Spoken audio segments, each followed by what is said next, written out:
اللہ تبارک و تعالیٰ نے نبی کریم صلی اللہ علیہ وسلم کے متعلق گواہی دی تھی کہ آپ بہترین اخلاق کے منصب پر فائز ہو،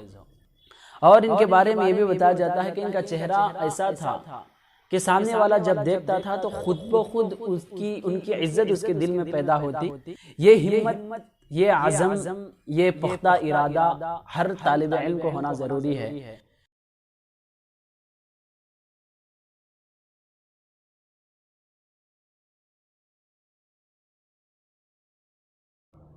السلام علیکم ورحمۃ اللہ وبرکاتہ۔ الحمدللہ رب العالمین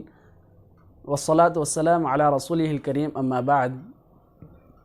فاعوذ باللہ من الشیطان الرجیم، بسم اللہ الرحمن الرحیم، وَإِنَّكَ لَعَلَىٰ خُلُقٍ عَظِيمٍ۔ محترم سامعین اکرام، آج کی اس ویڈیو میں ہم بات کریں گے ابن باز رحمہ اللہ کے اخلاق سیرت اور صفات صورت، کہ ان کے زندگی میں کس طرح کے اخلاق تھے، ان کا سلوک کس طرح تھا، اور ان کے چہرے کے جو بھی صفات ہیں اور ان کے شمائل کیسے تھے، تمام چیزیں میں بتانے کی کوشش کروں گا۔ اللہ تبارک و تعالیٰ نے نبی کریم صلی اللہ علیہ وسلم کے متعلق گواہی دی تھی کہ آپ بہترین اخلاق کے منصب پر فائز ہو، اور اللہ تبارک و تعالیٰ ساری امت کو بھی یہی حکم دیا کہ آپ اگر کسی کو نمونہ بنانا چاہتے ہیں، مثال بنانا چاہتے ہیں، رسول اللہ صلی اللہ علیہ وسلم کو اپنے لیے مثالی کردار سمجھو اور ان کے اندر جو اخلاق تھے وہ اخلاق اپناؤ۔ آپ کا مقام و مرتبہ بھی امت میں اس طرح ہوگا جس طرح رسول اللہ صلی اللہ علیہ وسلم کا مقام و مرتبہ صحابہ اکرام کے اندر تھا۔ آپ اپنے خاندان میں، اپنے لوگوں کے درمیان بھی آپ کو اتنی ہی عزت ہو سکتی ہے۔ تو یہی چیز ابن باز رحمہ اللہ کے اندر بھی ہم دیکھ سکتے ہیں، اور ان کے بارے میں یہ بھی بتایا جاتا ہے کہ ان کا چہرہ ایسا تھا کہ سامنے والا جب دیکھتا تھا تو خود بخود ان کی عزت اس کے دل میں پیدا ہوتی، ان سے محبت، ان سے ایک عجیب سا ڈر، ان کے چہرے پر ہی وہ رعب، دبدبا، وہ تقوی، وہ سادگی نظر آتی تھی، جس کی وجہ سے سامنے والوں کے ذہن پر بھی بہت زیادہ اثر کرتا تھا۔ اس طرح لوگ ان کو دیکھ کر ہی عزت کیا کرتے تھے۔ جیسا کہ ہم جانتے ہیں کئی ایسے چہرے ہوتے ہیں جن کو دیکھ کر لوگ ہنستے ہیں، مسکراتے ہیں، کئی چہرے ایسے ہوتے ہیں جن کو لوگ دیکھ کر مایوس ہوتے ہیں، جو کہ ان کے چہرے پر مایوسی چھائی ہوتی ہے، وہ بہت ہی زیادہ غم زدہ ہوتے ہیں، جسے ہم روتی صورت کہتے ہیں۔ اس طرح ان کی صورت ہوتی ہے، مگر اللہ تبارک و تعالیٰ کی مرضی ہے، اس کی تخلیق ہے۔ اللہ تبارک و تعالیٰ نے ابن باز رحمہ اللہ کو ایک ایسا چہرہ عطا کیا تھا جو لوگوں پر ان کے چہرے سے بھی بہت زیادہ اثر ہوا کرتا تھا۔ تو اس طرح ان کی صورت اور ان کے خلقیہ، جو کہ صفات خلقیہ ہیں، اللہ تعالیٰ کی تخلیق کے بارے میں صفات پائے جاتے ہیں۔ اگر ہم سیرت کے اخلاق بتائیں، اخلاق سیرت کیا ہیں، تو الحمدللہ یہی وہ صفات ہیں جو اسلامی شریعت، یعنی اللہ تعالیٰ بھی صفات چاہتا ہے اور اللہ کے رسول نے باقاعدہ عمل کر کے دکھائے، یہی صفات ابن باز رحمہ اللہ کے اندر بھی پائے جاتے ہیں۔ سب سے پہلی صفت تھی وہ ہمت۔ جب یہ بچپن میں تھے اور ان کے والد صاحب کا انتقال ہوا تھا، اور جیسا ہی 20 سال کی عمر تھی مکمل بصارت چلی گئی، اندھے ہو گئے، اس کے باوجود انہوں نے اپنے تعلیمی سفر کو ترک نہیں کیا، بلکہ مسلسل کام کرتے گئے، محنت کرتے گئے، آگے بڑھتے چلے گئے، یہاں تک کہ اللہ تبارک و تعالیٰ ان کو ایک اچھی اعلیٰ منزل تک پہنچا چکا تھا۔ یہ ہمت، یہ عزم، یہ پختہ ارادہ ہر طالب علم کو ہونا ضروری ہے کہ حالات، انتظامات اور ہمارے لیے ماحول ہو یا نہ ہو، ہم اس کے باوجود ہم اس طرح کا ماحول بنا لینا چاہیے، وہ انتظام جتنے ہم سہولت کر سکتے ہیں وہ سہولت کر لینا چاہیے، جس کے ذریعے اگر ہم محنت کریں گے اللہ تعالیٰ خود بخود رستے کھولنے والا ہے۔ اللہ تبارک و تعالیٰ نے کہا کہ من سلک طریقا یلتمس فیہ علما سہل اللہ طریقا الی الجنہ، جب جنت کا راستہ ہی آسان ہو سکتا ہے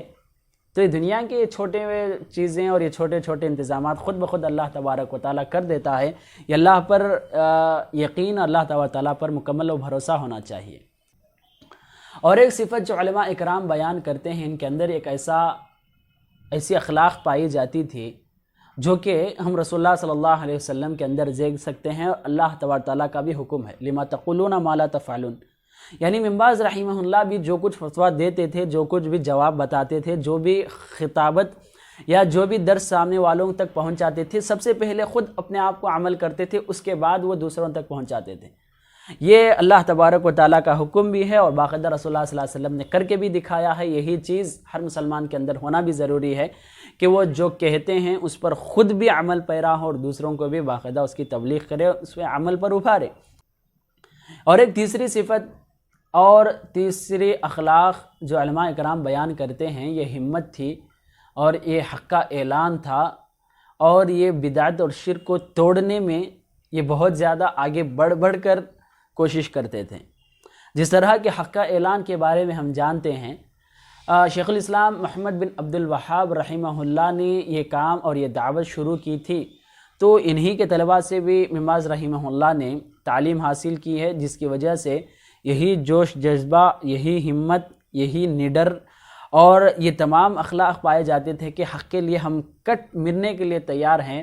مگر ہم شرک اور بدعت کے سامنے سر نہیں جھکا سکتے۔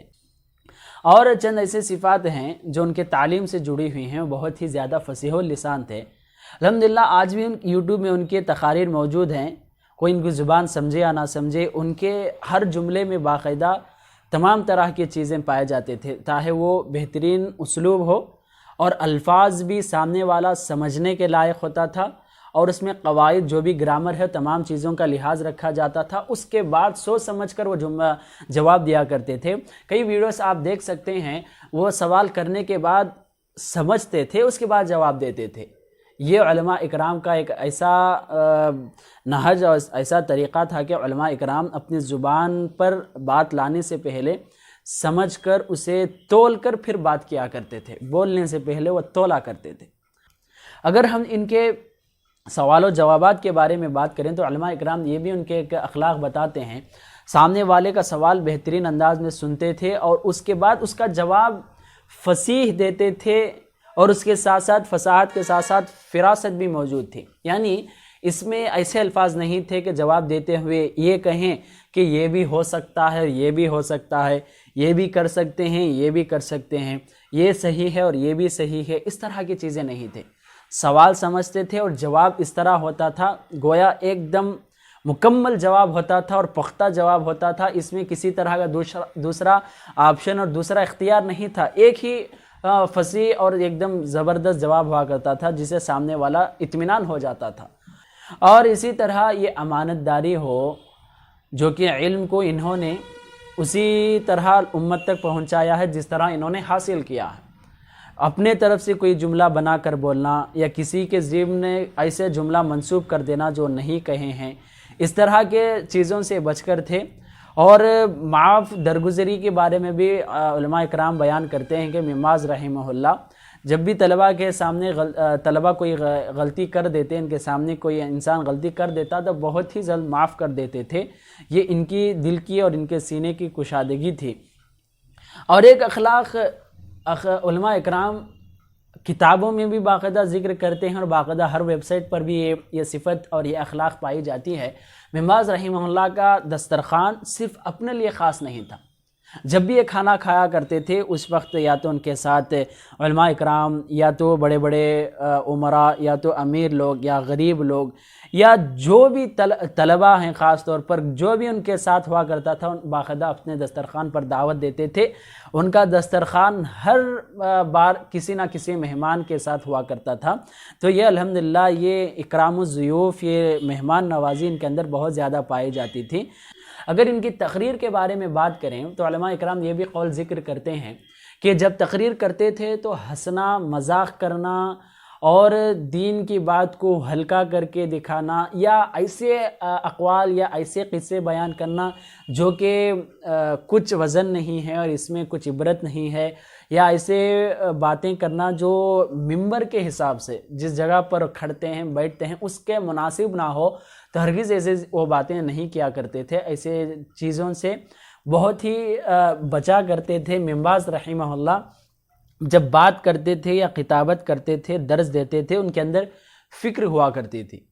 اس طرح علماء اکرام باقاعدہ چند صفات جو کہ اخلاق سیرت ہیں اور صفات صورت بھی ہیں، انہوں نے باقاعدہ ذکر کیا ہے جو میں آپ کے سامنے بتایا ہوں۔ اس طرح ابن باز رحمہ اللہ کے متعلق چند باتیں تھے جو اس سے ہم کو سبق سیکھنا چاہیے، اور شریعت بھی انہی چیزوں کا حکم بھی دیتی ہے۔ اچھے باتوں کو سیکھنا اللہ تبارک و تعالیٰ کا حکم بھی ہے، اور برے سے بچنا یہ اللہ کا حکم بھی ہے۔